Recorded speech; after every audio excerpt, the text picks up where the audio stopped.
السلام عليكم، شلونكم بنات؟ هذا المشروب بنات ينفع الانفلونزا، خصوصا احنا هسه بموسم الشتاء. يفيد الاطفال يفيد الكبار. جربوه بنات، ما يخلي اي بلغم بالرئتين.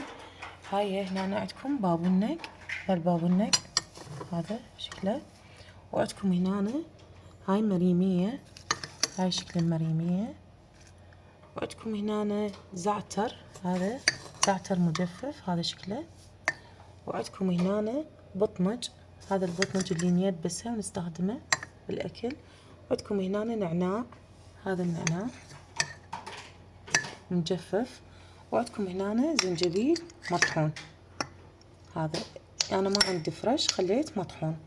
وهنا ليمون، الليمون بعد ما يعني يتهدر. هسه أضيف الماء الحار على هذا، هسه نضيف الماء الحار عليه.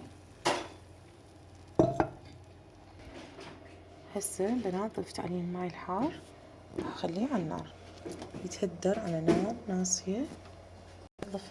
هسه ضفت هذا الليمون، أنا عصرته طبيعي وخليت هنا سكر ويا ليمون.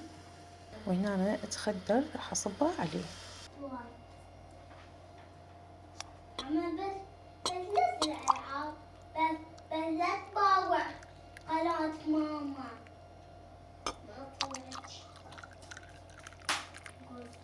بس يوسف بس الألعاب بس. ألف عافية على كل واحد مريض يجربها، كلش مفيد بنات للرئتين. يعني إن شاء الله راح تندعولي عليه، ويا ريت كل واحد يجربه ويستفاد منه ويطيب ويصير زين. يقرأ الفاتحة الوالدي الله يرحمه، مع ألف شكر.